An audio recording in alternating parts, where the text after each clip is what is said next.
Denise, masasabi mo bang nasa right career ka na? Yeah. Hindi wala ng favorite subject nung high school. Pero I can say po na, opo, dahil ito yung career na pinili ko. May ownership. Tinanggap ko na ito yung gusto ko, dito ko gustong mag-excel. So kung nahihirapan ako, deserve ko yun. I mean, pinili ko yung pressure na katumbas ng career na pinili ko. Paano mo sasabing ito na talaga yung career? Meron ka bang checklist para masabi na dito ka mag-excel, ganyan? Okay. Meron ka bang gano'n nung nag-start kang pumunta dito sa AAE?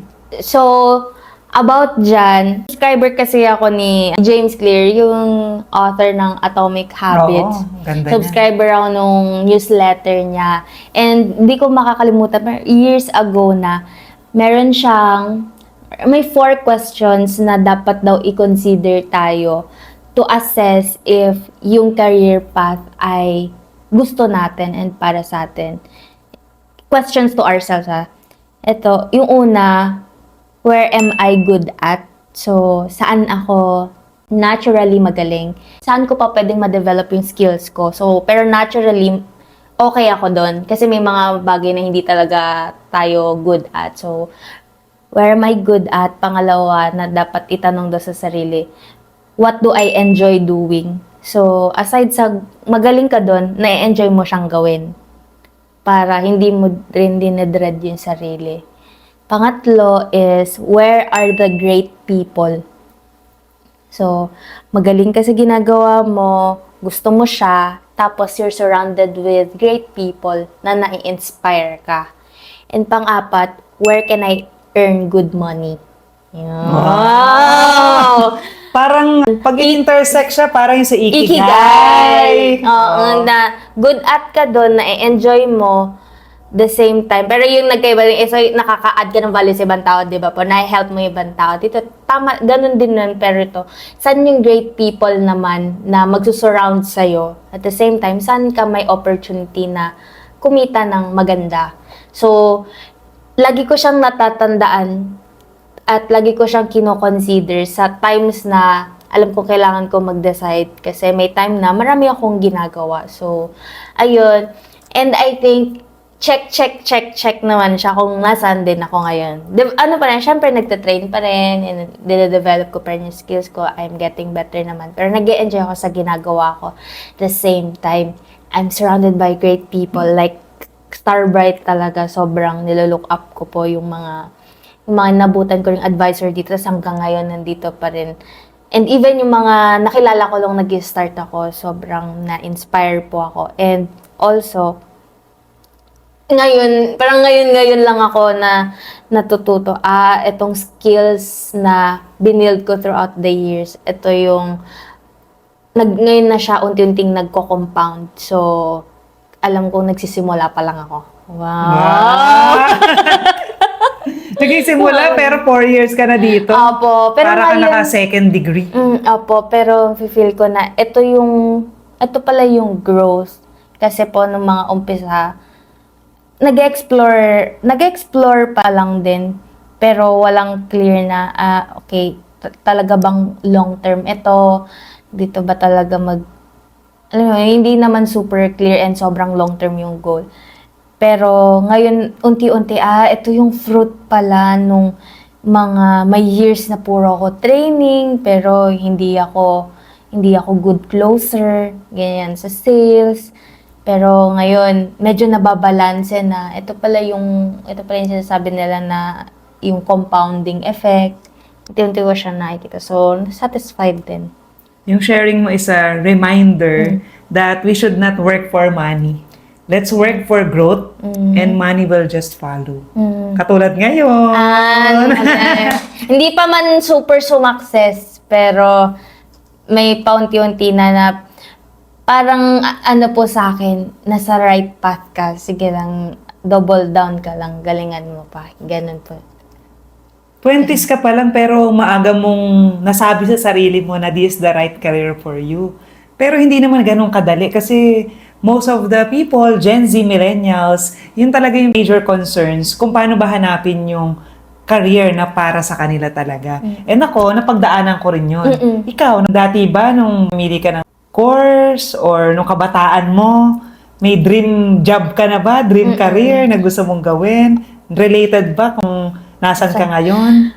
Never ko pong pinangarap mapunta sa sales. Kasi hindi ko rin po alam na career siya.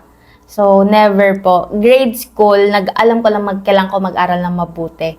And nakikinig-kinig lang ako na may time na sobrang in-demand yung nursing, naging in-demand yung mga accountant, naging in-demand yung ganyan-ganyan. So, yun pala yung mga possible na trabaho. Doon ako nagkaka-idea, yun pala yung mga kinukuhang kurso, doon pala yung magiging trabaho ko pag lumaki ako.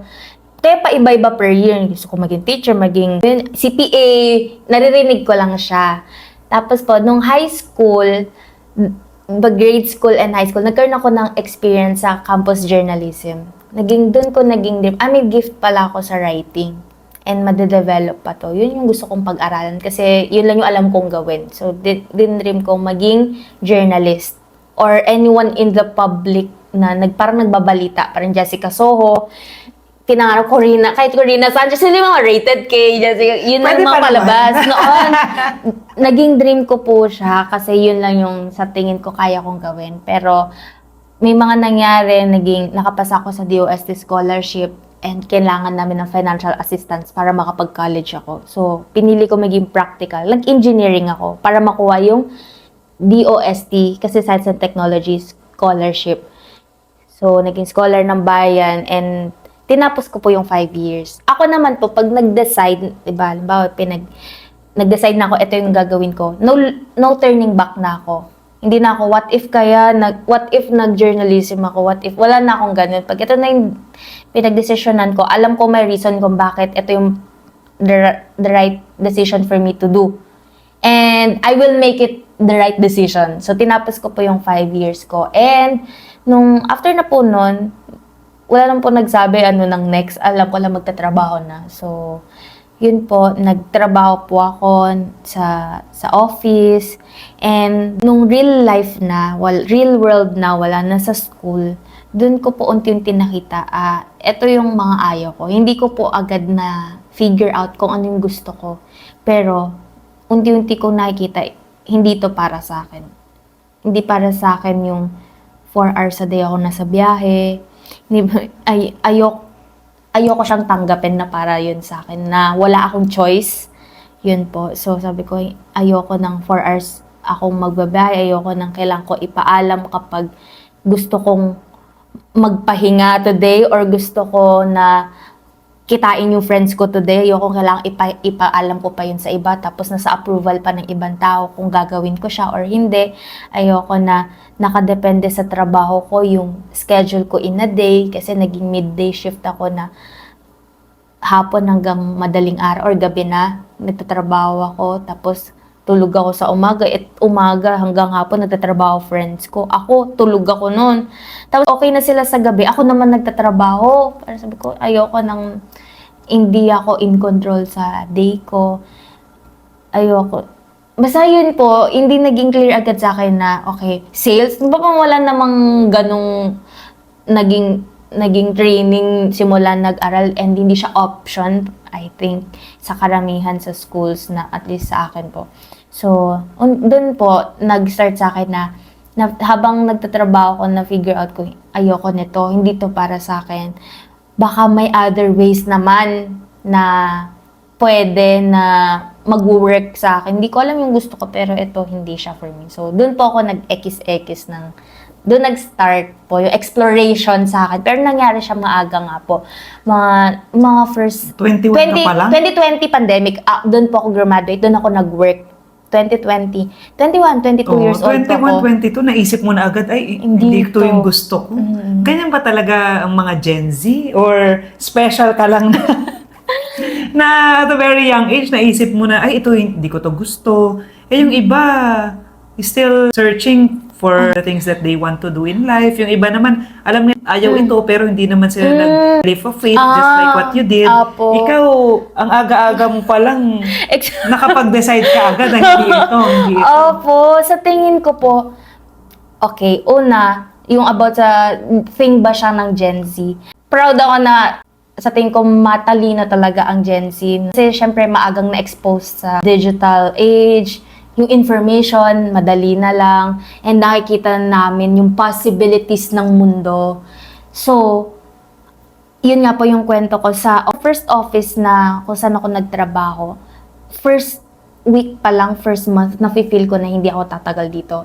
Kasi hindi ito yung gusto ko. Pero may mga ka-work ako doon. 20 years na sila, 15 years na sila, and everyday galit sila. Everyday nakikita kong galit sila, nai-stress sila, pero inisip ko, bakit tinayaan nila na kung ganyan sila sa araw-araw, tapos 20 years na siya, ba't tinayaan nila na mangyari yan ng 20 years sa buhay nila?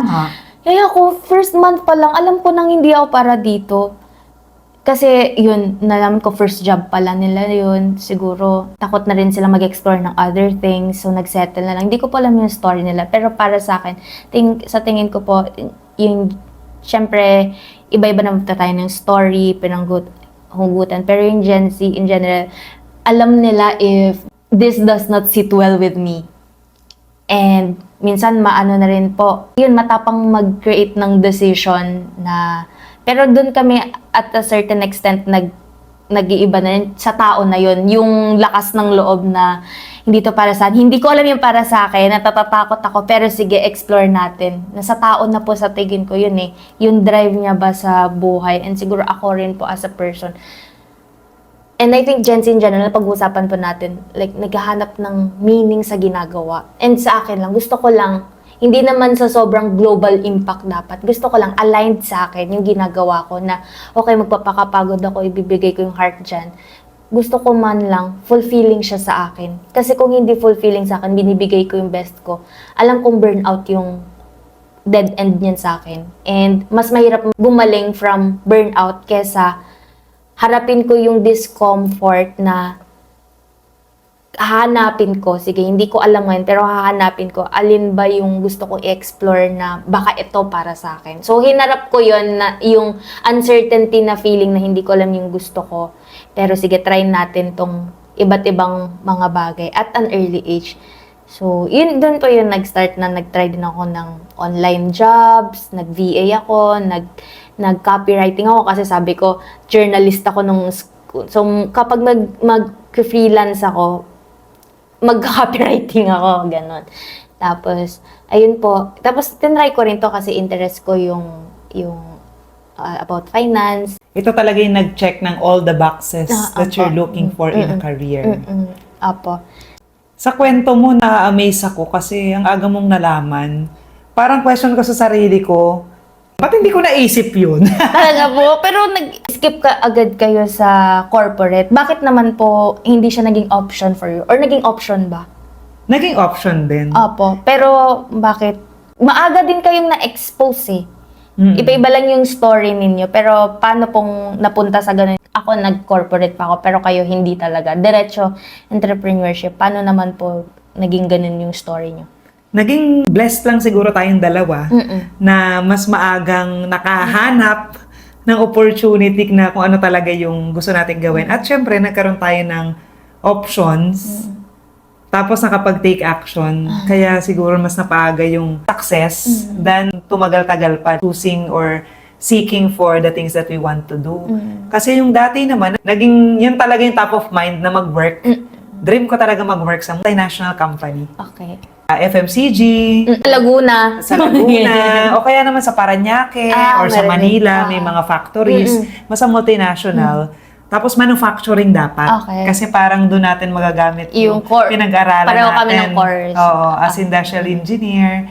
So doon ko makikita magta-transform yung raw materials to finished product. Pero naging top of mind ko lang yun dahil nga yun yung tinuturo sa school. Okay. So kung ano yung tinuro sa school, na ito yung mga magiging trabaho mo after.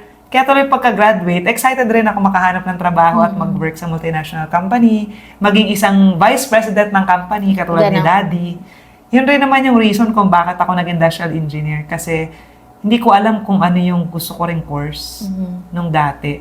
Ikaw, nabigyan ka ng chance na maging scholar. Apo. Kaya pipili ka doon ng course na pwede. Ako naman, binigyan ako ng chance na mamili ng course, pero hindi ko alam kung anong gusto ko. wala talaga dun sa talino. Hindi mo talaga alam kung saan ka dadali ng tadhana. Parang na-pressure na lang ako na kailangan ko na mag-college, mag-enroll na. So, kailangan ako mamili ng course. Ginaya ko kay daddy, ginaya ko kay kuya, edi yun na lang yung course ko, copy-paste. Hindi ko talaga alam ko anong gusto kong gawin. Kahit na sinasabi nila mag-flight attendant kasi matangkad ako. Iniisip ko, no, sayang naman yung galing ko sa math. Kaya napunta na lang, sige na nga, mag-engineering na lang. And then usually, kung sino talaga yung mga people na madalas natin nakakasama nung mas bata, whether yung family members or mga teachers, friends, o kaya naman yung ina-idolize natin, doon natin makaka-copy yung gusto nating maging in the future. So, yun yung reason kung bakit ako nag-take ng engineering. Pero pagkapasok ko noon, tulad mo rin, nag-apply ako sa work. Excited na excited ako. Pumunta sa Boni, Mandaluyong, mag-apply sa isang bookstore na company. Kasi yung mga offer sa akin, nung nag-post ako sa Job Street before, malalayo. Kahit malaki yung offer, hindi ko na pinuntahan kasi nga malalayo. Sinabihan rin ako ng parents ko na wag yung sobrang layo. Kasi nga, nakakapagod. Kapag yung sa work, hindi naman masyado madali mag-commute dito sa Philippines. Dahil nagbigay ako sa sarili ko ng times, mga 2 months, feeling ko nagbabakasyon pa ako nung pagka-graduate na 5th year college. 2 months muna na pahinga. Yan, nag-network marketing kami. Attend ako ng mga seminars na personal growth. Parang yun na lang yung gusto kong gawin sa buhay. Umattend ng mga seminars. Kasi nasa learning mode ka pa dahil pagka-graduate, diba, sanay ka. Kaya nga sabi ko, nung pagka-graduate ko, hindi ko na kaya mag-multiply ng mental math. Kailangan ko na lagi ng aking scientific calculator nung pagka-graduate. Pero nung dati, pag-train ka talaga na mag-isip lagi at mag-compute, hasang-hasa. Yun yung sabi ko na dapat ayos ako umattend ng mga seminars to grow myself. And then, nag-enjoy ako doon. Nagpaalam ako sa parents ko, especially kay daddy dahil siya yung nagpaaral sa amin. Pagkatapos ng network marketing, hindi yun yung gusto kong gawin. Nakakilala ko naman doon yung mga friends ko, yung iba nandun pa rin. Pero hindi yun yung gusto kong gawin in life. So, ako nagsuot ng corporate attire. Hindi yung ganun na way ng industry na madalas pang gabi. Hindi yun yung gusto kong gawin. Kaya nag-real estate ako. Siyempre, walang panggabi ang real estate dahil ang tripping usually umaga hanggang 6 p.m. Ganyan. Tapos, napadpad na tayo dito sa AIA, sa insurance. For the reason na matagal kasi yung commission sa real estate, so kailangan ko magdagdag ng second income. Sabay ko silang ginawa. Tuloy-tuloy pa rin yung real estate, nagbebenta ako. Nung nagkaroon ako ng team, pinatrain ko na lang yung team para mapalakas sila at mapalaki. Tapos, nag-focus na ako doon sa team.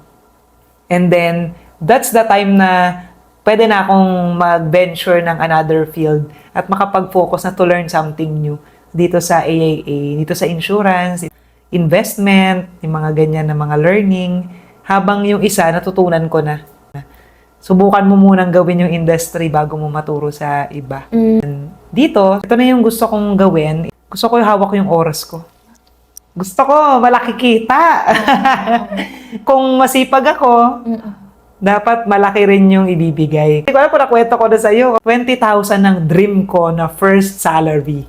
Noong interview ako ng HR, first interview ko, nag-iisa lang naman yun. What's your asking salary? Sabi ko 20,000. Pasa ako sa first screening, pero nung second, nag-email sa akin na we cannot give yung asking salary ko na 20,000. Naisip ko noon kasi dahil cum laude ako, naniniwala ako magaling ako, malay ko ba na malaki yung 20,000 para sa fresh grad?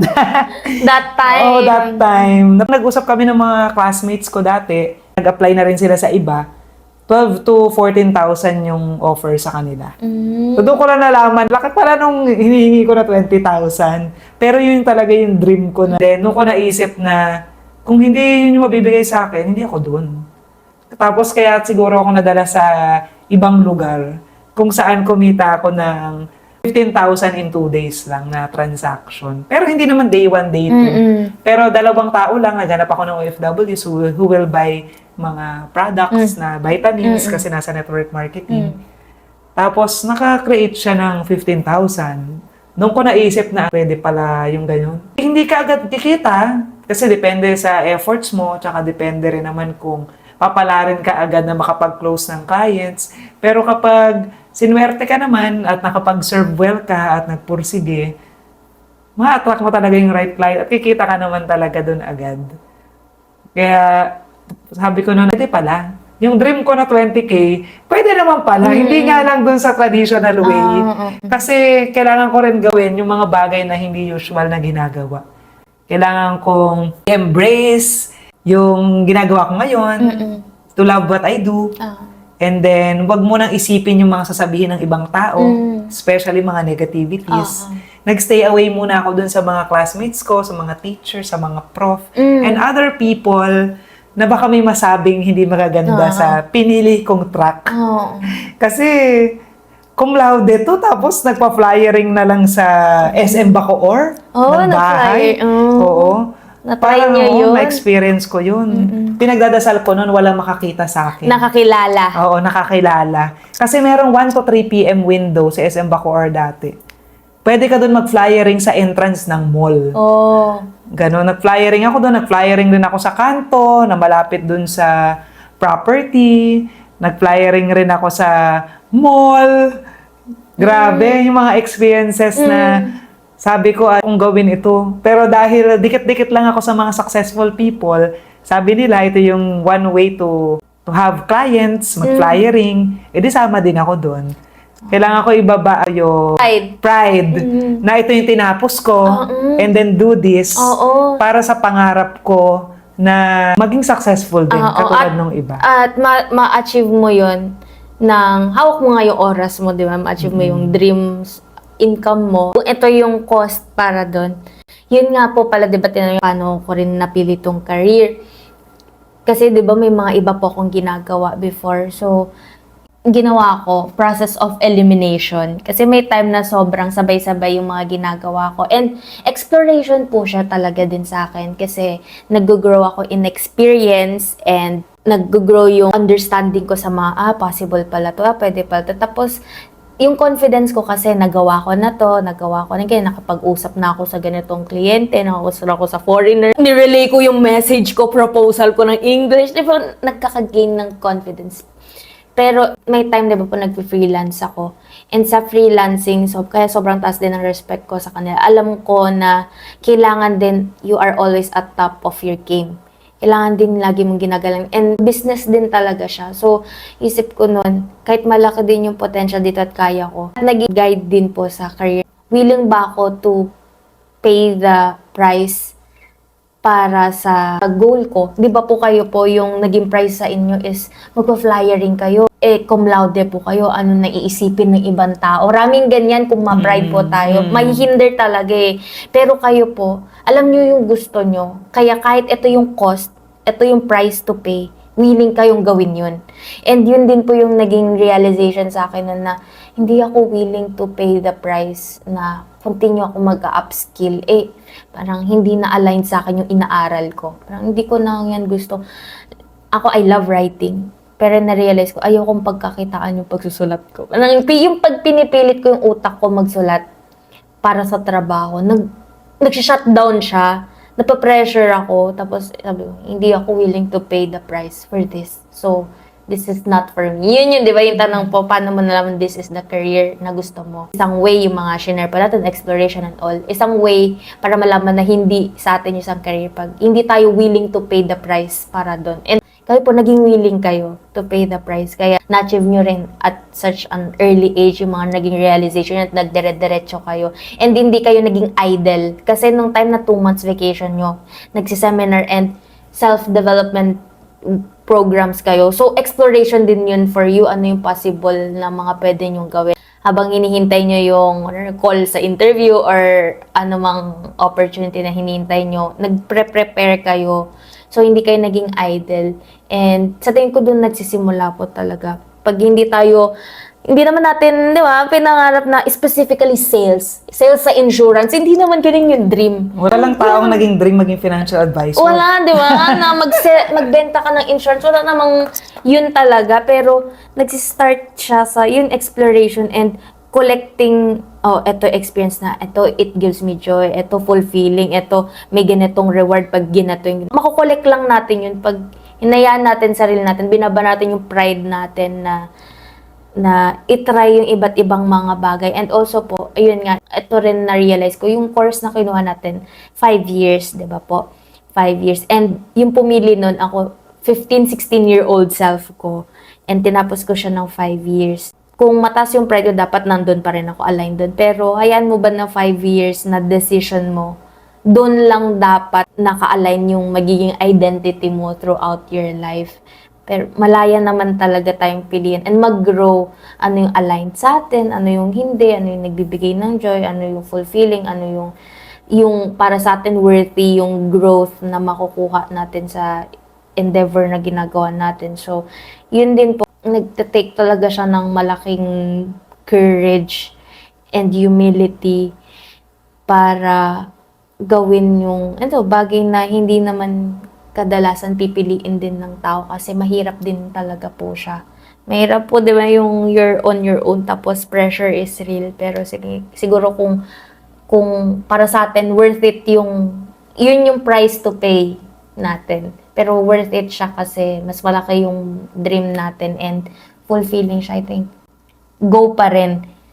Diba? Magano din, darating yung time mag-rip din na lahat pala nung tinrain mo all this year, 4 years ka nagtatrain.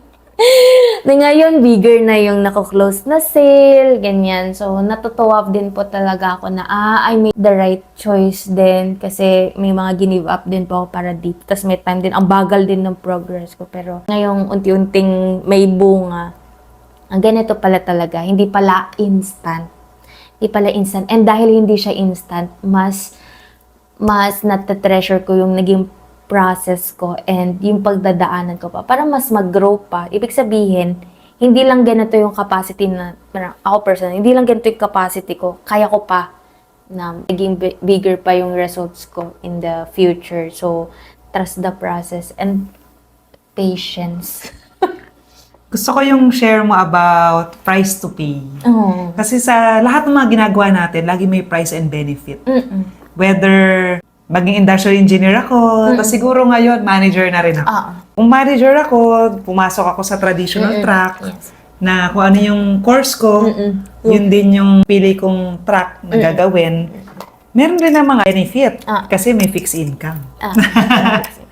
Yung benefit na hindi ka ma-judge ng iba nung nagsisimula. May status ka na.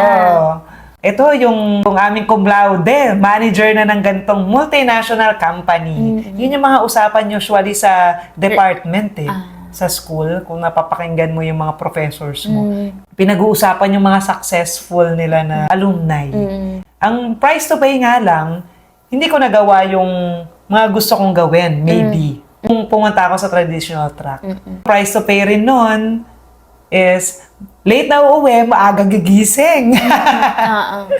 And then, hindi ka magiging present sa some of the important moments sa family. Kasi kung naubos na yung leave or nasa work or hindi pa pwede, yung pagod, minsan nahanapin mo na rin yung katulad nung inisip mo dati. Ito ba yung gusto kong gawin or ito ba yung align sa mission in life ko? Pero kapag dito ka na, pumasok ka sa sales, nag-network marketing ako, nag-real estate ako, tapos ito insurance. Magkakaibang industry, pero lahat yun, sinabi ko rin naman na, hindi ako pang network marketing kasi ayoko ng panggabi, ayoko na hindi nagko-corporate attire. At syempre gusto ko may ganong moments rin. Dahil din rin ko rin naman talagang pumasok sa normal work. So gusto ko rin nagko-corporate attire. And then yung sa real estate, masaya naman ako doon sa real estate. Na-stretch talaga yung sarili ko, yung leadership ko. 40 plus kami lahat or 60 na Team Christine members, as most of them talaga mas matanda sa akin. Wow. May isa lang mas bata sa akin, pinsan ko, na part ng team, na natuto ko to lead other people, na mas successful sa akin, and mas marami ng experiences and learning in life. Yun yung siguro na hindi ko talaga magagawa. Pero ang naging challenge ko lang doon, matagal kasi yung commission. Kaya sinabay ko siya dito sa AAA.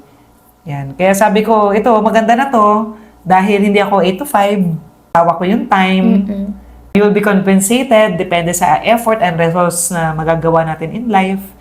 Puro rewards, puro recognition. Gusto ko dito mabilis kasi yung commission.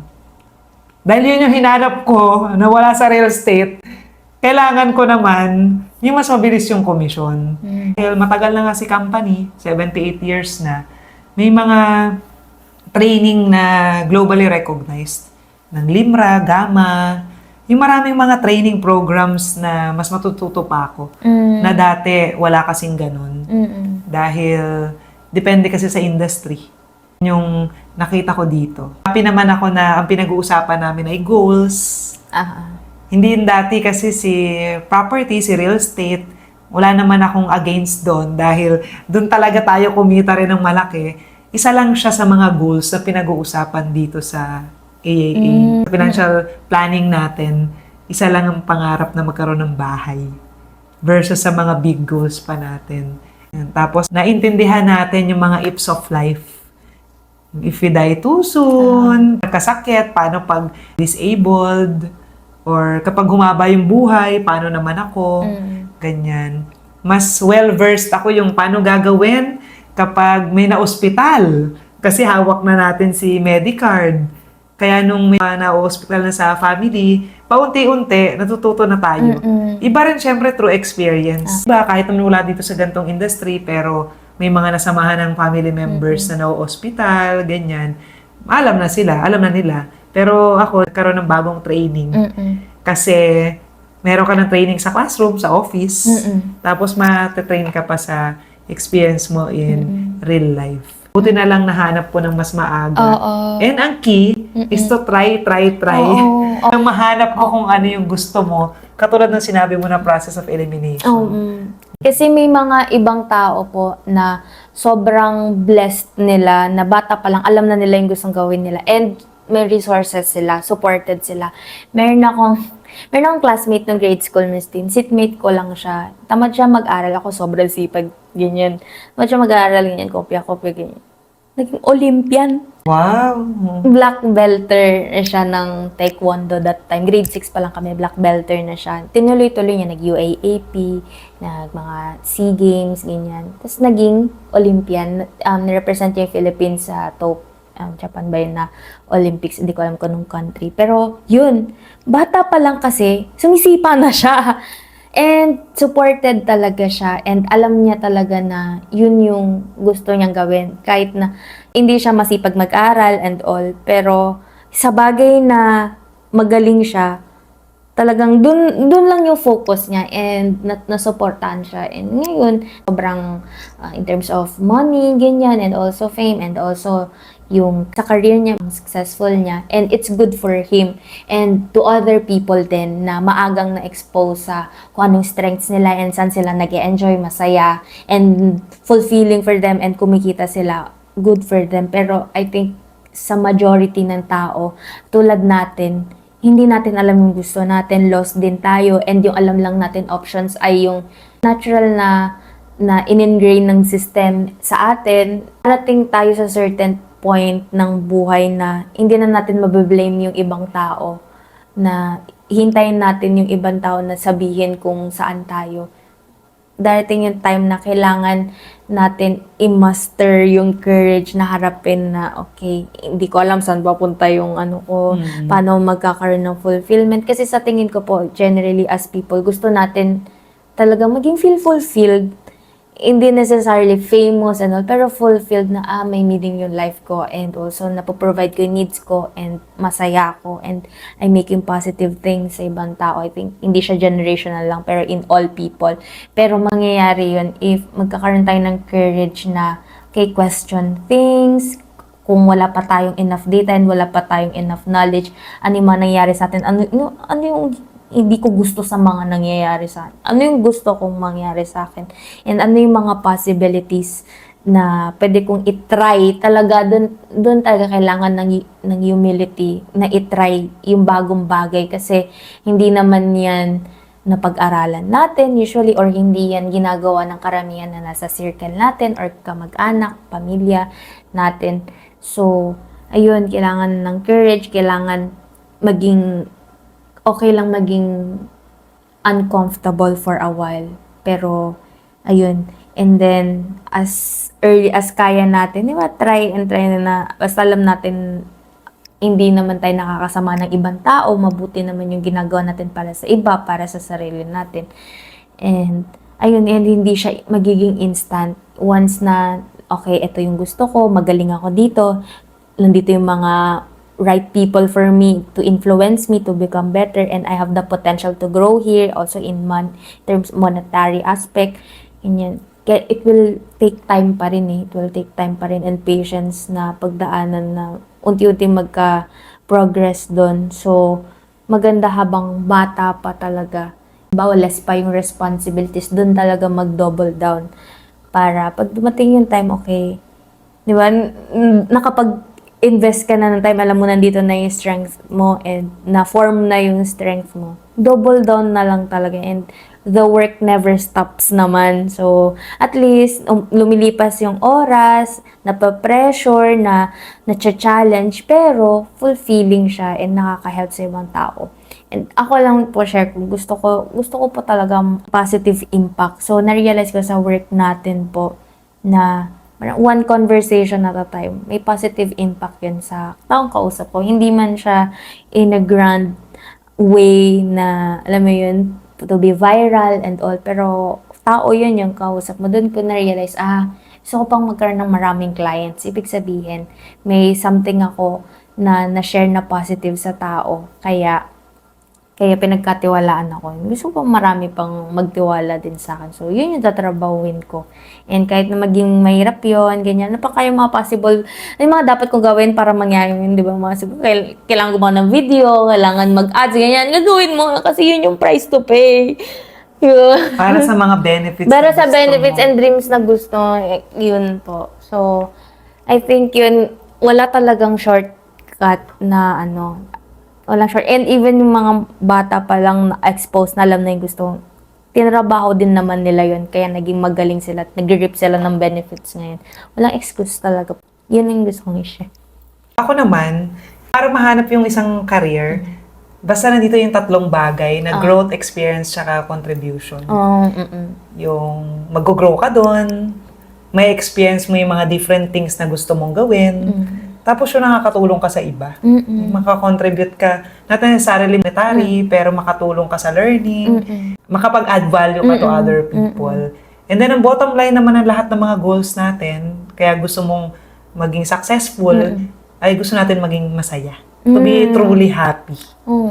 Magiging fulfilled ka lang naman kasi gagawin mo yung makakatulong ka sa iba, tapos matulungan mo rin sarili mo. Eh di bottom line, happy ka. Happy rin yung mga taong nasa paligid mo. Ikaw, ano nga ulit yung 4 things or checklist mo para malaman na ito yung best career para sa'yo? Isa yun pa yung growth, experience, and contribution. Parang, how do you want to grow? What do you want to experience? And then, how do you want to contribute? Kapag nasagot yung mga yon para sa career kung nasan ka ngayon, baka yan na nga talaga yung career na para sa'yo. Hindi mo malalaman hanggat hindi mo tinry. Pwede naman for you, na-check niya na yon, pero masasabi mo pa lang na talagang na-check mo yung mga ganong aspects kapag nandun ka na. Kaya, subukan mo muna. Ikaw? Yung sa akin, babalik ako na sa umpisa. Kaya ko siya natandaan din kasi naging guide ko siya and naging totoo siya sa akin na ito pala talaga. So, una is, kailangan ma-assess mo saan ka good at, naturally good at. Hindi kailangan very polished ka na doon kasi trainings pa rin naman. Pero, may strength ka na hindi strength ng karamihan. Pwedeng, di ba, sa organization, sa pag-lead ng tao, kaya mathematical skills. Minsan kasi may mga bagay na akala mo dahil naturally good at ka, lahat ng tao ganun. Pero hindi pala. Ako, gusto kong nagsasalita or nagsusulat, akala ko dapat lahat ng tao ganun. Or yun yung normal. Or sinasabi ng friends ko, hirap na hirap silang makagawa ng isang paragraph, ganyan. Sabi ko, hindi pala ganyan. So, yun yung, may mga bagay na naturally good at tayo. So, paano malalaman pala naturally good at ka? Pwedeng, ayun, tignan mo yung mga past achievements mo sa school, o kaya feedback from people, pwedeng tanungin, ano sa tingin mo yung strength ko as a person? Diba, saan ako reliable, saan yung usually madali lang sa akin gawin na baka na-overlook ko sa sarili ko. So, pwedeng starting point yun. Ano yung bagay na good at ka? Pangalawa, anong bagay na na-enjoy mo rin gawin? Kasi mahirap na good at ka doon. Bawa ako, nag-try ako mag-freelancing, ay sa tingin ko good at writing naman ako. Pero, hindi ako nag-enjoy na ginagawa. Alam mo yun, kailangan ko na siyang laging gawin para makuha tong result na to. So, hindi siya sa akin. X tong isa, okay yung isa, diba? So, hindi ko rin natuloy yun. So, ayun, ano yung bagay na good at ka, pero na-enjoy mo rin gawin. Good at and na-enjoy gawin. Important siya. Para fulfilling na ginagawa mo siya. And also, hindi ka nahihirapan kasi mahirap naman na-enjoy mo gawin. Hindi mo pala siya talaga. Ako na-enjoy ko kumanta talaga. Na-enjoy ko lang. Di ba? Hindi naman na-enjoy na ibang taong nakikinig. Hindi talaga siya para sa akin. Pangatlo is, where are the great people? Kasi po, baka na-underestimate pa natin na yung influence ng ibang taong nakapaligid sa atin. Di ba? Usually, if mga kasama laging nagrereklamo, di mo alam, ikaw nagrereklamo ka na rin. Yung mga kasama laging naghahanap, lagi na lang may nakikitang problema. Bigyan mo ng solusyon, hahanapan niya ng problema. Di mo alam, ikaw rin, puro problema na lang nakikita mo, na-amplify sa buhay mo. So, kaya ito po, naging malaking factor talaga personally. Kaya nagstay ako dito sa Starbright. Kasi yung mga nandito, kita ko na career woman talaga sila and kaya nilang i-carry sarili nila. Tapos successful sila. At the same time, kind sila. Yun yung na-amaze ako na successful sila at the outside and then kind sila. Kahit na wala yung limelight and all. And then, nag-encourage sila. Sabi ko, gusto ko to be around those people na ini-encourage din ako. And positive yung naaambag sa akin. So, nakakapag-happy din siya. So, sa yung mga tao na makakapag-inspire and encourage sa'yo. So, ayun. And pang-apat is, where can you earn well or earn good money? So, syempre, ganun pa rin. Mahirap naman na good at ka, magaling ka, inspiring mga tao. Pero kung hindi naman earning, like, not right vehicle. Baka di ba, non-profit yung muna ba, lang siya, passion mo siya, or contribution lang talaga, pero hindi career. Kasi career, dapat nag-earn eh. So, ayun. And hindi masamang mag-earn. Yun lang yung ko noon. Kasi medyo din ako pag sabing earn, parang negative yung pag gusto mong mag-earn ng malaki, parang X noon sa akin siya pero limiting belief ko lang din siya pala. So, yan, saan naman yung possibility na kapag magaling ako doon, na-enjoy ko, surrounded ako by people, and hindi ka naman nakakasira ng ibang tao, pwede pa akong kumita. Kasi yun din na, para masustain yung life na gusto natin, kailangan talaga ng money. So, yun yung naging guide ko rin. And hindi rin siya madali, and it take, until now, it's still taking time para sa, alam ko pang potential ng mga kaya kong gawa. But at least, grateful ako kasi meaningful yung struggles and challenges ko kasi ito yung growth nga na pinili ko. And nare-realize ko lang din yun, kahit saan naman ako, siguro kahit nasa office ako, ibang problems naman kinakarap, ibang stress. Pero at least dito, aligned sa gusto ko yung ginagawa ko. So, I cannot blame other people. And talaga, I think dito rin yung sense ng pagiging responsible and adult. Pangatawanan mo yung mga decision mo and do good. Kung napakinggan niyo yung kwentuhan namin, pag Gen Z talaga, top of mind yung mga mission, purpose, ganyan. Oo, hindi naman na sinasadya, pero yun yung lumalabas. Personal growth, tapos money yung list para sa kanila. Important naman. Pag sa ating mga millennial, money. Di ba kanento ka agad? Saan mabilis ako kikita? Gusto ko yan. Kaya Gusto mo lumipat ng ka kasi mas mabilis manager. commission. Ganitong position, career growth, professional growth. Yun ang mga gusto ng mga millennial versus the Gen Z. Kaya mag-work hand in hand. Magkaiba ng goal. Pwede siya talagang magkasama sa business. Kasi merong isang ibabalanse lang. mission. May money, may mission and may money. Kasi pag gusto mo kumita, hindi naman puro laging tulong. Pero kapag gusto mo naman maging successful, hindi naman pwedeng money agad yung top of mind mo. Kailangan mo pa rin mag-grow para Follow ka ng money. para i-follow ka ng money. Oo, hindi ka nag-chase. Para hindi ka masyado nagmamadali in life. Kasi feeling mo lang pag bata ka pa, parang hindi ka pa masyado successful, lalo na ngayon no, ang dami natin nakikita sa social media.